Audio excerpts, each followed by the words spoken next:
11वां पक्का घर भी कुंभ राशि शनि का है। मैंने कहा ना, 2 लगते घर ले लिए उन्होंने, एडमिनिस्ट्रेशन इजी होगा, लॉजिस्टिक प्रॉब्लम होगी नहीं एक घर से दूसरे में जाने में, बीच की दीवार निकाल दी। 11वां घर है क्या? यहाँ आ गए आप, घुटने तक, थाइस तक, घुटने क्रॉस हो गए 10वें घर में, यहाँ है आप। अच्छा, ओके।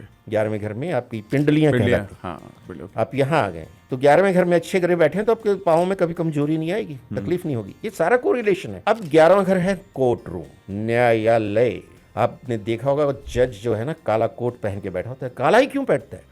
आपने कभी पूछा नहीं जज साहब, आपने व्हाइट या कभी पिंक कोट पहनते बड़ा सुंदर लगता था, व्हाइट पहन लेते, ग्रीन बड़ा अच्छा लगता, पिस्ता ग्रीन, क्या काला सा कोट पहन के बैठे हो? कभी किसी ने पूछा जज साहब से? पूछना चाहिए ना। काला रंग जो है शनि का है, तो इसलिए कहते हैं 11वें पक्के घर का मालिक तो शनि है, जज साहब है वहां। अच्छा, उसके सामने सब हाथ जोड़ के खड़े होते हैं, मालिक है वो। जो मालिक है वो न्याय कैसे करता है भाई? जहां मर्डर हुआ, रेप हुआ, आगजनी हुई, दंगे हुए, क्या जज साहब वहां थे क्या मौका वारदात पे? फिर जज साहब को क्या राइट है कि वहां खड़े बैठ के अपने इसी कोर्ट में ही डिसीजन दे रहे हैं? जज साहब को ये राइट किसने दे दिया?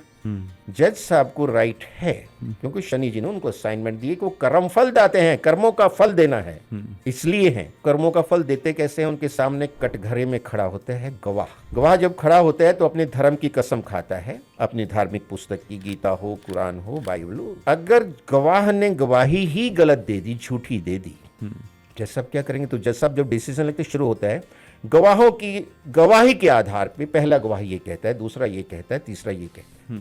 और कई बार आपने सुना होगा गवाह मुकर गया गवाही से। हाँ। गवाह का जब वो जेल से जा रहा था, गवाही देने ले जाया, रास्ते में मर्डर हो गया। और लाल किताब का फर्स्ट एंड फॉरमोस्ट प्रिंसिपल है सदाचार का पालन करें, झूठ ना बोलें, किसी की झूठी गवाही ना दें। जो आपको अलामत लगेगी उसकी, वो आपकी आगे आने वाली पीढ़ियों को खत्म करके छोड़ेगी।